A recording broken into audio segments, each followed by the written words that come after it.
தலைக்கு மதிப்பு இருக்கா? என்ன தலை எப்படி கேட்டீங்க? என் தலை என்ன ப்ரோ? உங்க தலைக்கு மதிப்பு இருக்கா? யாருக்கு? உங்களுக்கு.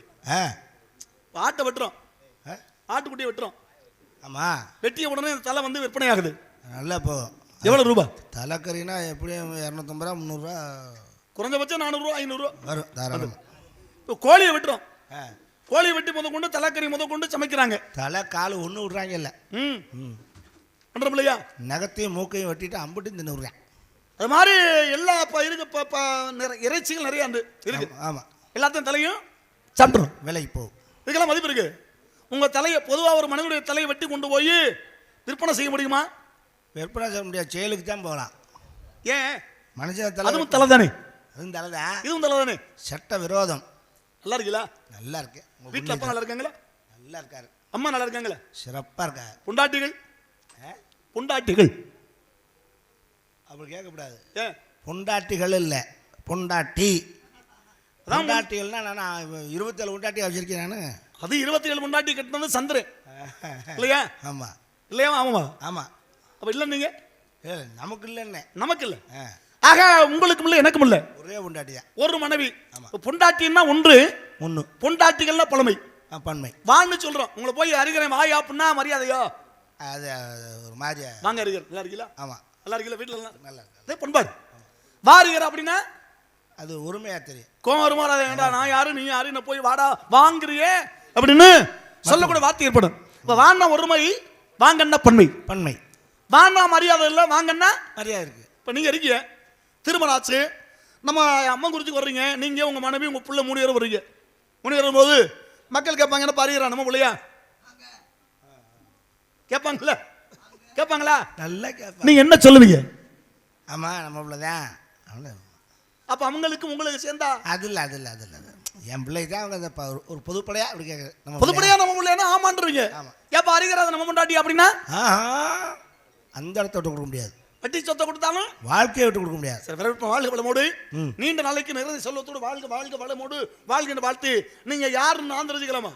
தாராளமாக தெரிஞ்சுக்கலாம். ஆனால் முதல்ல நான் தான் தெரிஞ்சுக்கிறேன். ஏன் சட்டம் இருக்கா? சட்டம் இல்லை, வந்தவர் தாங்கள். இந்த இடத்துக்கு சொந்தக்காரன். நீங்க தெரிஞ்சு என்ன செய்ய போறீங்க? என்னங்க ஒன்றும் செய்ய போறது இல்லை. நாளைக்கு யார் வந்தா கேட்டா சொல்லாமலே இன்னாரும் வந்தாங்க இன்னாரும் போனாங்க கேட்டா சொல்லுவீங்க கண்டிப்பா.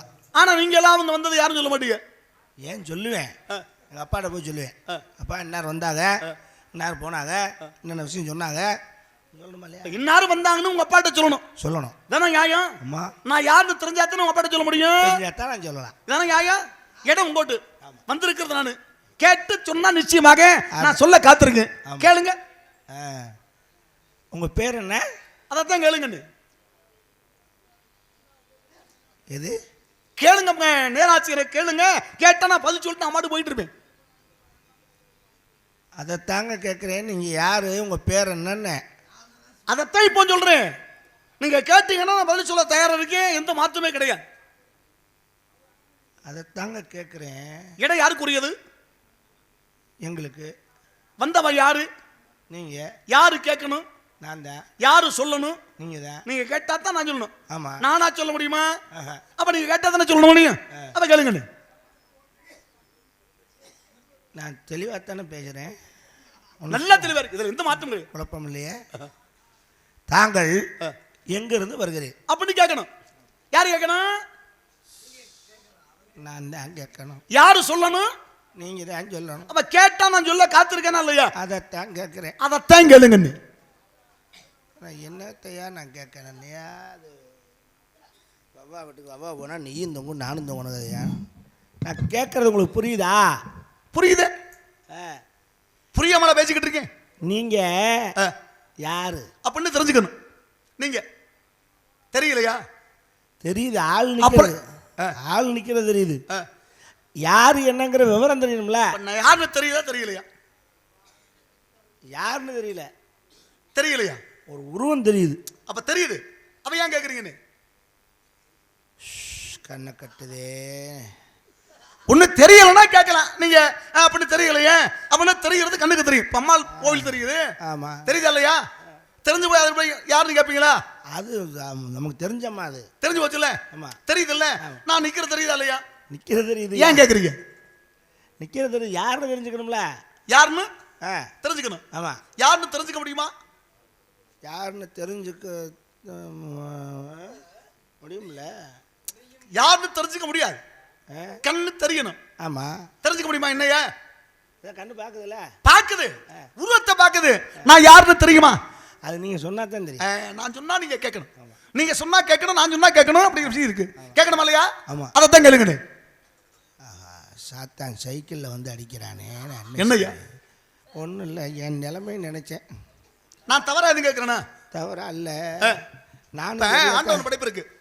ஆண்டவனுக்கு நம்முடைய படைப்பு மனுஷனை படைக்கிறேன். படைக்கும் போது ஒவ்வொரு உறுப்பையும் ஒன்றும் பிரச்சனை. ஆமாம், இப்ப காலை படைச்ச உருவம் எதுக்கு படிச்சிருக்கேன்?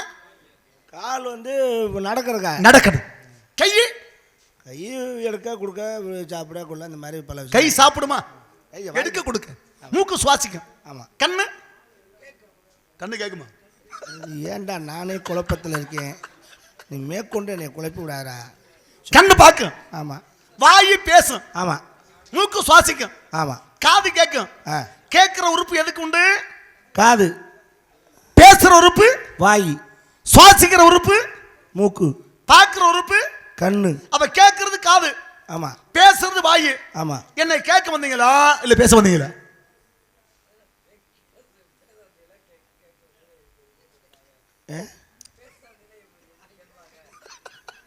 குழப்பமாக இருக்குல்ல, அதே குழப்பத்தில் தான் நான் நிற்கிறேன்.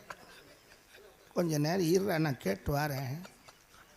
நான் கேட்கத்தான் வந்தேன். கேட்கணும்ல? எதில் கேட்பீங்க? சொல்கிறா. மைக்கில் கேட்குறானா? எப்படா கேட்க? அடே விருந்தாளிக்கு பிறந்தவளை செத்த பொருளா, நான் என்னத்தையாவது சொல்.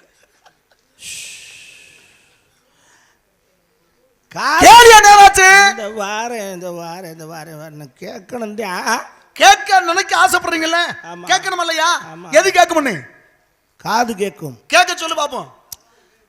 ஆகா, அப்படி வர்றாரா அவரு?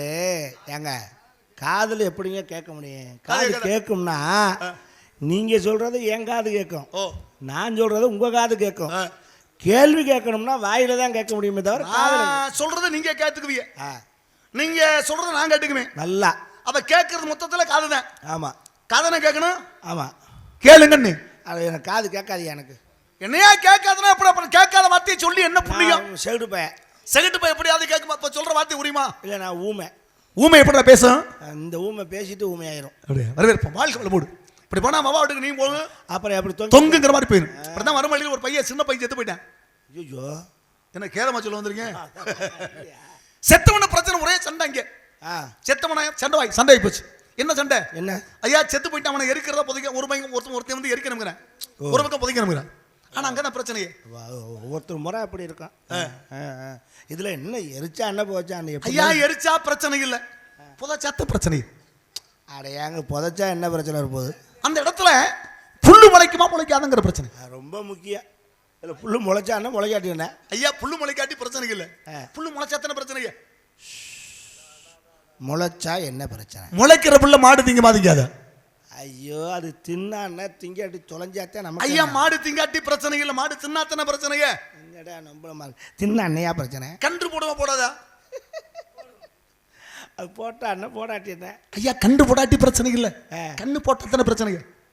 போட்டா என்ன பிரச்சனை? பால் கறக்குமா கறக்காதா? கறந்தா என்ன, கறக்கலைன்னா என்ன? ஐயா, கறக்காட்டி பிரச்சனை இல்லை, கறந்தாத்தான பிரச்சனையா? கறந்தா என்னையா பிரச்சனை? கறக்கிற பால மனுஷன் குடிப்பானா குடிக்க மாட்டானா? அவன் குடிச்சா அண்ணன் குடிச்சு வரா போனா நமக்கு குடிக்காட்டி பிரச்சனை இல்லை, குடிச்சாத்தான பிரச்சனை. அட குடிச்சா என்னையா இருப்பானா செத்து போயிருவானா? அட இருந்தானே செத்து தொலைஞ்சா நமக்கு என்ன? ஐயா, இருந்தா பிரச்சனை இல்லை, செத்தாத்தான பிரச்சனையா? அட செத்தா என்னையா பிரச்சனை? செத்த மனுஷனை எரிக்கிறதா புதைக்கிறதா? என்னையா மறுபடியும் அங்கேயே வந்துருச்சு? அப்ப என்ன ஆச்சு? கேளுங்க சொல்லுங்க, கேளுங்க சொல்ல முடியல போயிடும். நான் யார் தெரியுமா? அபிஷேக பிரிய சிவா, அலங்கர பிரிய விஷ்ணு, சோஸ்திர பிரிய சூரியன், கணிப்பிரிய நந்தன், கனகர பிரிய சுந்தரபா, நரப்பிரிய ருதுரா, கோச்சர பிரிய குண்டுதுரா. அந்த வகையில நான் தான் நாரத மகாமுனிவன். ஆஹா ஆஹா ஆஹா, தெய்வமே, தெய்வமே, நீங்களா? அது நான் தான். நான் காண்பது என்ன கனவா இல்லை நினைவா? கனவு நினைவு, நிச்சயமாக உண்மை. நாரதர்னா அந்த டேய் செத்துறா, அவனா பேசிட்டு இருக்கேன், அவனும் பிரச்சனை இல்லை. இந்த தெய்வலோகத்துல வந்து புராணங்கள்ல வரக்கூடிய முனிவனா நினைச்சேன் அப்பவே. என்னது? எங்க கிழவி சொன்னான். என்ன சொன்ன? அவ புராணத்தை படிச்சுட்டு உங்களை பத்தியே சொல்லிக்கிட்டே இருப்பான். பெரியவங்க இல்ல, ஆமா, பெரியவங்க நன்மை செய்யக்கூடிய அனைவருமே நாரதர் அப்படி பண்ணுவார் இப்படி பண்ணுவார் அதை செஞ்சார் அது உங்களை பத்தியே பேசிருப்பா. அப்படியா? ஆமா, வரவேற்போம். நீங்க தான் அதா என்ன அப்படி பேசிக்கிட்டாங்க? நீங்க நிறைய ஜோலி பார்த்திருக்கலாம். ஏய், வேலை சோழினா வேலை என்று பொருள். அதைத்தான் உலகத்திலேயே மாபெரும் குடும்பமான சிவபெருமான் குடும்பத்துல போய் ஒரு பழத்தை கொடுத்து பஞ்சாயத்து எழுத்து விட்டீங்களே, அது நீங்க தானே? நானே தான், வேற யாரும் இல்லை. இது உங்களுக்கு நல்லா இருக்கா? என்னய்யா? என்ன அசிங்கமா இல்லையா? என்ன அசிங்கம்? நீங்க பெரியவங்க 4 பேர் நியாயங்களுங்க. ஒரு மனுஷன் ஒரு வீட்டுக்கு விருந்துக்கு போறாரு. சரி, அங்க சின்ன பிள்ளைய 2 பேர் இருக்கான், முருகன் விநாயகன். போறவர் ஒரு 2 ரொட்டி பாயிட்டு 2 வாழைப்பழம் 2 பாதாம் பழம் கூட வாங்கிட்டு போயிருக்கலாம். ரொட்டி பாயிட்டு வாழைப்பழமா? ஒத்த பழத்தை கொண்டே கொடுத்து 2 வயல ஏம்பழம் ஓம்பழம் ஏம்பழம் ஓம்பழம் என்னுடைய பழம் உன்னுடைய பழம் அப்படி சண்டை விட்டுக்கிட்டு அவன் சின்ன பையன் நான் ஊரை சுற்றுறேன் உலக சுற்றுறேன் ரயில் ஏறி கிளம்பிட்டான். மயிலையா? மயில் மயில். ஐயா, அப்புறம் அவன் மயில் ஏறி போகவும் பெரிய பையன் ஆத்தாலே அப்பனே ஒரு ரவுண்ட் அடிச்சு பழத்தை போயிட்டான். பழம் வந்து அதான் அப்புறம் பழத்தை பொடுக்கணுன்னு சின்ன வந்து பார்த்தா டென்ஷன் ஆகிட்டான். கோமாக சென்று விட்டா. அக்காள் இவங்க பிராடுக்கார ஃபேமிலி, அக்காள் இவங்களோட நம்ம இருக்கக்கூடாது, இவங்க சங்காத்தை இதே வேணாம்னு சொல்லிட்டு ஒரு விறுவிறுட்டு போனா முட்டையை தட்டினா குட்டையை கட்டினா பட்டையை திட்டினா கோமரத்தை கையில் தண்டத்தை பிடிச்சி ஆண்டியா போய் பல்லு நின்ட்டானையா. அந்த குடும்பமே அக்கச்சுக்கா போச்சையா. நியாயமான கோரிக்கை. பெரிய ஒரு போறீங்கன்னா ஏதாவது பொருள் வாங்கினா 2 பொருள் வாங்கிட்டு போகணும். அது பொருள். ஆனா இது வந்து பழம். இந்த பழத்தை வந்து ஒருவர் தான் அடைய வேண்டும். அப்படிப்பட்ட பழம் ஞான பழம். இந்த பழத்தை ஒருவர் ஏன்னா தன்னுடைய பிள்ளைக்கு திறமை இருக்கிறது, யாருக்கு திறமை இருக்குன்னு கண்டுபிடிக்கணும். அப்படி போட்டி முதல்ல கொண்டே சிமெண்ட் கொண்டே கொடுத்தேன். அவர் பார்த்தாரு வேணாம்ட்டாரு. நான் சாப்பிடக்கூடாது, என் மனைவி என் குறியவள் சக்தி குறியவள் சாப்பிட அவனா அவங்க பார்த்தாங்க. நான் சாப்பிடக்கூடாது, பிள்ளைகள் இருக்கும்போது பிள்ளை இருக்கும்போது நம்ம சாப்பிடலாமா அப்படின்னு. ஏன்னா இருப்பது ஒரு கனி இருப்பது 20 போட்டி வச்சாங்க. என்ன போட்டி அப்படின்னா இந்த உலகத்தை நீங்க சொன்னது போல ஒரு நொடிக்குள்ளாக யாரு வள வருகின்றார்களோ கணிவர்களுக்கு போட்டி. அவன் விநாயக பெருமான் மயில ஏறி உலகத்தை வளம் வந்தார். யாரு? முருகப்பெருமான். ஆனா விநாயக பெருமான் அப்பா அம்மா மட்டும் நின்ன. ஐயா உலகம் என்ன அம்மா அப்பான்னு கேட்டேன். நான் சொன்னேன் உலகம் பண்ணாலும் அம்மா அப்பா ஒண்ணு சொல்லு. சொல்லும் போது உடனே என்ன பண்ணாரு, அம்மா அப்பா வளம் வந்து கனி பெற்றுக் கொண்டார். ஆனா முருகப்பெருமான் வந்து பாக்குறாரு, என்ன வளம் வந்து நானு ஆனா கனி அங்க கொடுத்துட்டேன்னு சொல்லும் போது அப்பத்தான் சொன்னாரு காரணம் என்ன அப்படின்னா இன்னுமே உங்க கூட வாழ முடியாதுன்னு சொல்லி எனக்கு ஒரு நாடு என் நாடு என் மக்கள் சொல்லி இன்னைக்கு குன்று இருக்க விடமெல்லாம் குமரன் இருக்க விட திரு ஆவினன்குடி திருநா மகாலட்சுமி ஆய் என்று சொன்னால் ஆன்னு சொன்ன பசு, என்னன்னா சூரியன், பூ என்றால் பூமாதேவி, டீ என்றால் அக்கடி தேவி, ஐவருக்கு புத்தி கொடுத்த இடமே பலமணி என்று சொல்லக்கூடிய திரு ஆவினன் குடி அப்படிங்கிற படிவீடு அவனுக்கு கிடைச்சிருக்க காரணம் என்ன? நான் கொடுத்த பள்ளத்தினால. நல்ல விஷயம் தான் பண்ணீங்க. இந்த கேள்வி முண்டை தெரியாம சொல்லி சொல்லி என்னை போட்டு பாடாப்படுத்தி அது போட்டேன். ஒரு சமாச்சாரம் கேள்விப்பட்டேன். என்னப்பா? ஏன் அங்கிட்டு பாக்குறீங்க? சும்மா கேளுங்க. இந்த எரணி முண்டாட்டி லீலாவதி மேட்ரு உண்மையா? ஆமா, இரணிமணி லீலாவதி அது தெரியும். அந்த பிள்ளை மாசமா இருந்துச்சாம்ல? ஆமா ஆமா ஒத்துக்கிட்டாப்புல. அதெல்லாம் ஒரு உண்மையா போனா போனே இல்லைன்னா. அப்போ புருஷங்காரன் சொல்லியிருக்கேன் எரணியே, அடியே நீ இப்போ வகுத்து பிள்ளைக்காரியா இருக்க நிறமாத கற்பனை, நான் இப்போ இந்த நேரம் காட்டுக்கு தவம் செய்ய போகிறேன், போயிட்டு எப்போ திரும்புறேன்னு தெரியல, நீ தனியாக இருக்க, வீட்டில் கதவை அடைச்சிக்க. ஆமாம், கண்ட நாயெல்லாம் வரும். அவன் முண்டாட்டிட்டு அவன் சொல்லியிருக்கான் தலைவா அப்படின்னு சொல்லவும், சரிங்க மாமா நான் கதவை சாத்திக்கிறேன், எந்த நாயும் உள்ளே விட மாட்டேன் அப்படின்னு சொல்லிட்டு சாத்திட்டான். அந்த நேரம் நீங்கள் போயிருக்கீங்க. அப்போ நீ சொல்கிறது இல்லை இல்லை இல்லை இல்லை நீங்கள் போகல, அவன் இந்திரன் போய்க்கான். அந்த நாய் போயிடுச்சு, அதனால உங்களுக்கு அந்த பேர் வராது. அப்போ அவன் போய் அந்த பிள்ளைய கையை பிடிச்சி இழுத்துருக்கான். அப்போ தான் நீங்கள் போறீங்க, ஏன்டா அடுத்த முன்னாடி கையை பிடிச்சிருக்கிற அறிவோட்ட வேலை உனக்கு பிடிச்சி பிடி ராஸ்கல், அது மாசமாக இருக்கிற போலாமா இந்த நேரத்தில் செய்யலாமாடான்ட்டு, செய்யலாமா இந்த வேலை செய்யலாமா அப்படி சொல்லி அப்படின்னு அவனை விரட்டி விட்டு அந்த பிள்ளையை நீங்கள் தள்ளிட்டு வந்து அவனுக்குள்ளே வீடு கேட்டிருக்கீங்க, வாடகைக்கு கொடுக்க மாட்டேன்னு இருக்காங்க. அப்புறம் அவனை 10க்கு 10 குடிசையை போட்டு அந்த பிள்ளைய உள்ளே வச்சு செஞ்சுட்டு இருந்துருக்கீங்க. இருப்பா அந்த கதையை வேணா போட்டுருப்பா. இல்லை தெய்வமே, நீ சொல்றது பார்த்தா இல்லை என்னமோ அடுத்தவன் கூட்டிட்டு போனா அவரை வெட்டி விட்டு நீங்க போய் கூட்டி போயிட்டு 10க்கு 10 குடிசையை போட்டு உள்ளே வச்சு உபதேசம் செஞ்சுக்கிட்டு இருக்கீங்க. அப்படி சொல்லணும். அப்படி செய்ய செய்ய அந்த பிள்ளை அசந்து தூங்கியிருக்கு. என்ன அசந்து தூங்கிருச்சு அந்த பிள்ளை? உபதேசம் ஐயா, அதான் உபதேசம் பண்ண ஓம் நமோ நாராயண நமக்கு அப்படி செய்ய அசந்து தூங்கி தூங்கும்போது அந்த பிள்ளை தொப்புல ஓடி வாய வச்சிருக்கீங்கள நீங்க, அது என்ன பழக்கம்? அவன் சொல்லிட்டு அழுகுறான் தெரியுமா எரணியே, நாரதர் என் பொண்டாட்டி தொப்புல நக்கிட்டான் கதறான். நாராயணா, சரி அது என்ன பழக்கம் உங்களுக்கு நான் கேட்குறேன். நக்கன்னு முடிவு எடுத்தாச்சு. அப்போ போய் தொப்புல எனக்கு என்னது கொஞ்சம் தள்ளி கூட ஏதோ டேய் அட, அந்த பிள்ளையும் சந்தோஷமா இருந்திருக்கு, நீங்களும் சந்தோஷமா இருந்திருக்கலாம். அது என்ன போங்க. இல்லப்பா, அது காரணம் வேறு. இப்ப உறவு என்பது இப்ப குழந்தை இருக்கு, வயிற்றுக்குள்ள இருக்கு. ஆமா. இந்த உறவு, இந்த சொந்த பந்தம் அப்படின்னா உறவு எங்க போய் சேருது அப்படின்னா இந்த தொப்புள் கொடி வழியா தான் முதல்ல வந்து உணவுகள் போய் சேரக்கூடிய காரணம் உண்டு. உண்மை இல்லையா? சுவாச காற்று எங்க போகுதுன்னா தொப்புள் கொடி வழியா அது போகும். வழியா தான். மூச்சு ஒரு மனிதனுக்கு இருக்குன்னா அதுக்கு காரணம் என்ன? தொப்புள் கொடி தான். ஆமா. அப்படி இருக்கும்போது நீங்க சொன்ன கதை தெரியுது. அப்ப லீலாவதி கர்ப்பமா இருக்கா, கர்ப்பமா இருக்கும்போது இந்திரன் தூக்கிட்டு போயிட்டேன். நாம இந்திரனை விரட்டி விட்டு நான் என் ஆசிரமத்துக்கு சென்று அழித்து சென்று அப்படி அமர செய்து ஓம் நமோ நாராயண மந்திரம் சொன்னேன். இன்னைக்கு சொல்லுவாங்க பார்த்தீங்களா, கருவுற்ற தாய் குழந்தை கைத்தல் இருக்கும்போது தீய வார்த்தைகளை பேசக்கூடாது, நல்ல வார்த்தைகளை கேட்கணும், பேசணும், கேட்கணும். அப்ப நம்ம உலகத்துல பல பேர் இருக்காங்க, சண்டை ஓடும் போது முதல்ல போய் நிக்கிறவங்கள தான் இருக்கு. அதனால எந்த குழந்தை நல்ல குழந்தை மண்ணில் பிறக்கையிலே நல்லவராவதும் தீயவனாகவும் அன்னை வளர்ப்பு நிலை. அப்படின்னா கரு வந்து உள்ள இருக்கிற கருவு அன்னைக்கு என்ன பண்ணா சிவனுடைய பக்தனாக மாறி. ஆனா அவன் என்ன சொன்னா, இறைவனே நான் சிவபக்தன், சிவனை தவிர நாமத்தை உச்சரிக்கணும். அப்படி இல்லை, ஏன்னா அன்புக்கு அடிபணிவே அராஜகத்துக்கு அடிபணி சொல்லி நாராயண பக்தனாக மாறினான். உலகத்துல அப்பனை அடிக்கக்கூடிய காரணத்தை ஏற்படுத்தின யாரும் மயன். அந்த காரணம் என்ன? நான் சொன்ன மந்திரத்தினால் உச்சரித்ததுனால அவனுக்கு இன்னைக்கு உலகத்துல நாராயண பக்தனாக மாறினான். இது பெருமை. இது நல்லது தான் செஞ்சிருக்கேன். அதானே இந்த கெல்ட்டு முண்டை தப்பு தப்பா சொல்லி கொடுத்தேன். அம்மா சொன்னாலே நீ தப்பு தப்பா சொல்லிக்கிட்டு இருக்க. காலையில் அவளை போய் வச்சுக்கிறேன் நான். நீ வச்சுக்கிறியா?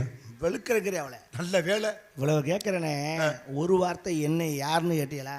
ஓஹோ, கேட்கணும்ல. யார் நீங்க? ஏரியா தலைவருமே. என்ன கேட்டேன்? என்ன கேட்டேன்? யார் நீங்கன்னு கேட்டீங்க. அதைத்தான் இப்பங்க யார் நீங்க? நம்பிராஜமே. நான் கேட்கலைங்க. எப்போத்தான் கேட்டீங்க, அப்புறம் யாருன்னு கேட்டீங்க, அப்புறம் சொல்ல வேணாமா? நீங்க யாருக்கு பிறந்தீங்கன்னு கேட்டா உங்க அப்பா பேரை சொல்லலாம். ஓஹோ, யார் நீங்க? வீரத்தேவன். நான் கேட்கலையே. அப்ப என்ன ஐயா நான் சொல்லட்டும். உங்க பேர் என்ன அப்படி கேட்டா நீங்க வீரத்தேவன் சொல்லலாம். நான் கேட்டது நீங்க யாருன்னு கேட்குறேன். நான் வந்து ஒரு மனிதன். நீ மனுஷனா, மிருகமா, பேயா, பிசாசா, குரங்கா, இல்ல பண்ணியா? ஏதாவது கேட்டனா யார் நீங்க? அதை தெரிந்து கொள்ளத்தான் இந்த பிறவியே எடுத்திருக்கிறேன் சுவாமி. அப்பாவுக்கு நீங்க புள்ள. ஆமா. அப்ப அம்மாவுக்கு நீங்க புள்ள இல்ல. 2 பேருக்கு தான். அப்ப ஆளுக்கு பாதி பாதியா பிறந்தீங்களா? என்ன? ஆமா, 2 பேர் சேர்ந்தால பலாப்பழம் மாதிரி 2 அறுத்து என்ன கேள்வி கேட்குறீங்க? சரி, பாதி பாதியில இல்ல, ஒரே ஆள்தா. பேரு வீரத்தேவன். ஓஹோ, வீரத்தவனா? வேற அக்கலை, வீரத்தேவன். சத்தம் கேட்டுச்சு. கேட்டுச்சா? படிச்சு படிச்சு சொல்றேன், அவட்ட கேட்கவே மாட்டேங்கிறான். யாரு? அவதான் யாரு? ஆளு என்ன? அது கல்யாணத்துக்கு பின்னாடி ஒரு தகர சீட்டு கிடக்கு. சரி, அதில் நின்றுக்கிட்டு அடிக்காதிரி சட சடன்னு சத்தம் கேட்கும்னு சொல்கிறேன். கேட்குறா இல்லை பாருங்க, உங்கள் காடு வரைக்கும் வந்திருக்கு பாருங்க. நான் அதை கேட்டு வர்ணிக்கல. சோ என்ன காண ஒழிக்கப்பட்டதே பொருள். அது என் தங்கை. ஓ, தங்கச்சி வள்ளிய. வள்ளியை பார்க்க வேண்டுமே. அதுக்கு முன்னாடி என் ஆளையும் பார்க்கணும்ல. உங்களுக்கெல்லாம் ஒரு ஆளான்னு கேட்குறீங்களா? இருக்கான்னு கேட்டு. குப்பையில் கிடக்கிற கொட்டாச்சி கூட ஒரு குச்சை கோர்த்துக்கிட்டு தானே சமைக்கிறேன். ஒரு குச்சை கோர்த்தா அகப்பை, பல குச்சை கோர்த்தா அகண்ட வையாயிரம். டேய், இந்த பிள்ளைய நீ என்கிட்ட கூட்டி கொண்டாந்து விடு, நான் பார்த்து பெருமை சொல்லி உன்னுடைய பெருமைகளை சொல்லுகிறேன். கூட்டி அந்த உங்கள்கிட்ட விட்டதுக்கப்புறம் அப்புறம் நீங்கள் கூட்டிகிட்டு போயிட்டு அப்புறம் திருப்பி கொண்டாந்து எங்களை ஐயா பெருமைகளை சொல்லி நம்ம நல்லவன் வல்லவன் கடையே சொல்ல வச்சு காப்பாற்றுவாங்கிற தன்மை உண்டு என்று சொல்லி அந்த பெண்ணத்தில் சொல்லி உனக்கு அந்த பெண்ணுக்கு மனம் செய்து வைக்கிறேன். அவன் நம்ப மாட்டான். ஏப்பா? கடைசி வரைக்கும் வச்சு காப்பாற்ற வரணும். சரி, வர சொல்லு முதல்ல. பார்த்த பிறகு அதன் பிறகு கதைக்கு செல்வோம்.